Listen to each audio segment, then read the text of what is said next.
God and of man and God's prophet as of today, when the letter you are about to hear was written today,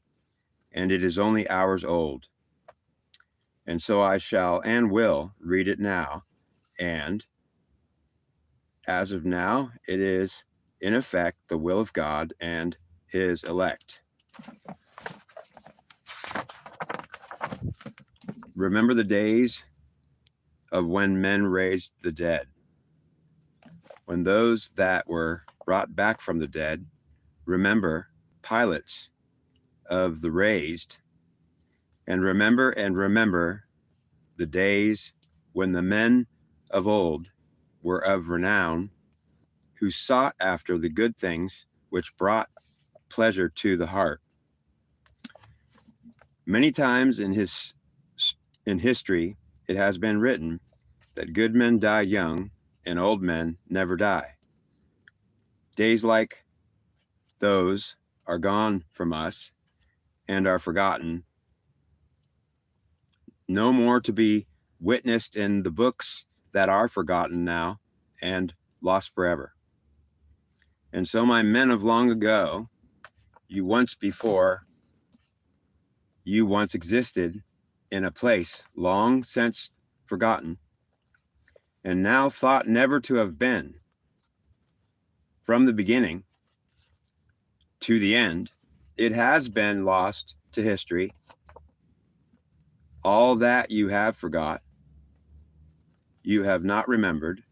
to honor the will of your God, nor his wishes as to what should be done to remedy the situation in time before it becomes too late to not be utterly destroyed by it. Men who ignore the best part of their own potential will not find that they are not dead first and alive last. In the end times, we may be last to live forever and first to last forever. And in a state of existence that does not last forever, in so much as the lasting effect brings us to a conclusion that we find is not self-evident to us, and also that we don't find ourselves dying to know that we are dead already or dying already, or still alive and ready to live a truth. We are dead to the world, or the world is dead to us. And if we are not to die before we see the truth, then we will truly live our existence out of necessity, remaining ignorant to everything we must needs be knowing. So otherwise, if we forget or don't remember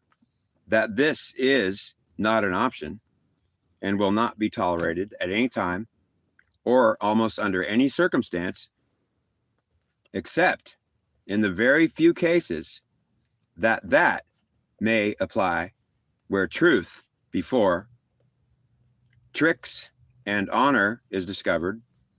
and implemented to the satisfaction of the God of this world, will deem it necessary, or in fact not necessary, to cause or bring to and effect to there who failed to bring the goods to us,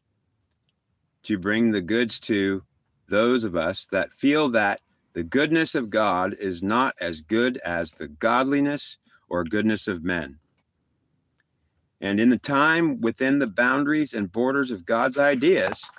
and remember that God's ideas are not man's idea or ideas, and that man's ideas are not God's ideas. And it may be man's ideas of their own perceptions of God's ideas, which are in fact only man's ideas of what God would have in mind, and that would not have in mind to be so disposed as to say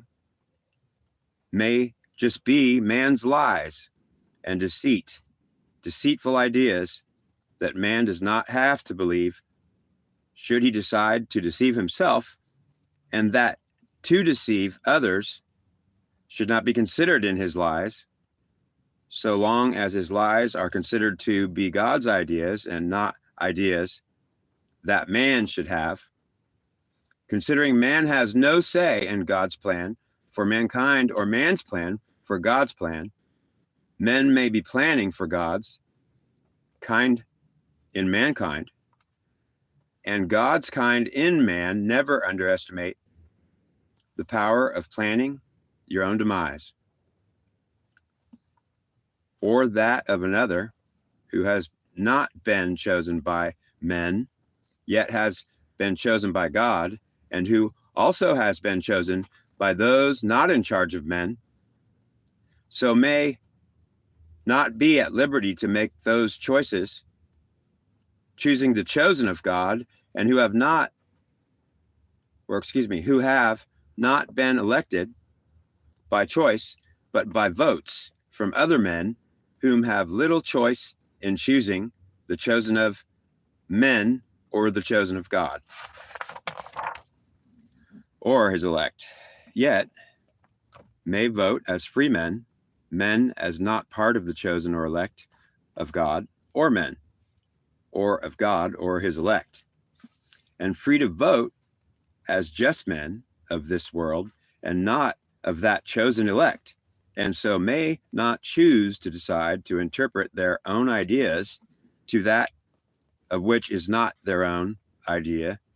and they do not have, and which so now not interpret freely as free men. They may not interpret freely as free men, or as men bound to their own idea of freedom, or what makes men free, and even free to decide what even freedom really is or is not, since freedom is not a choice of men, yet privilege to be had by men, and not the choice that men deserve to be free, for many men deserve not to be free. In the eyes of God and in the eyes of men, they are free, and the freedom they enjoy as their privilege is not to be considered to be a freedom that men could have, that men do not have or enjoy as this freedom, and only in the eyes of men does this freedom exist. For in the eyes of God, this freedom should not be for in the eyes of God, this freedom should not be in the eyes of God, nor enjoyed by men who have only enjoyed the freedom as a result of the grace of God. And it should be mentioned that this is not from man's grace of men, but from the grace of God instead. If God's grace is sufficient for God, then man's grace may only be given to men from God, and may not be given to men by and by from other men, as only God is free to grace men. And men are not free to give grace or receive grace from any other that is not coming from any other, that is not coming from men, but from God. And that is not, therefore, man's choice, as freely decided in and within man's own interpretation, not to be interpreted as a free interpretation. That is not man's reason that he is free. It is man's reason he had to enforce his right to be free long ago. And the reason for this struggle since then, and since he has had freedom, all men have not and will never be free, and to have the freedom to think for yourself and to not dictated thoughts by others who have lost that right themselves.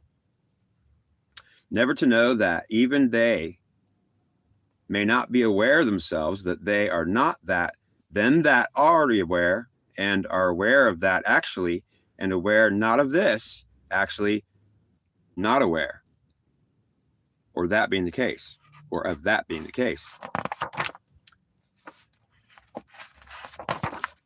And also aware of that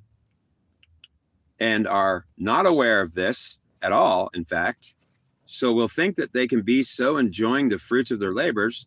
And what does man know of that man also does not know of? That truth is not self-evident and has never been in the past either. So will not be evident in the future as well as ever at all, since at the time we are not self-evident to either ourselves or to others that are to us the evidence may see being presented to us at a time it is still not evident as to whether it is only an act and the action we may take, yet there can be no guarantee that it may be nothing more than an act and evident and yet not evident whatsoever to us, other than in the entirety of its own presentation to us. And for at the time presented and without a true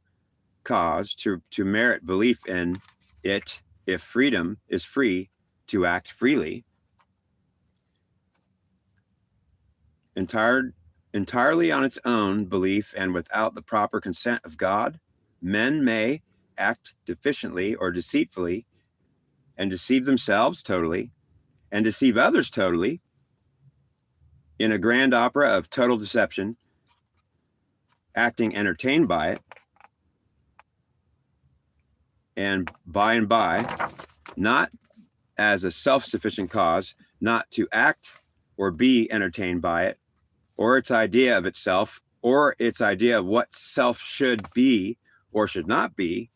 Now we have been a cause to act, and also the greater cause not to act, nor be entertained by the notion that we have a responsibility to ourselves and each other to not act and have the will not to act. So we will emulate the proper truth, not to model just actions, but to model non-actions that is grounded for when we should be predisposed to take no action, as the action we take at the time as we feel is necessary to do.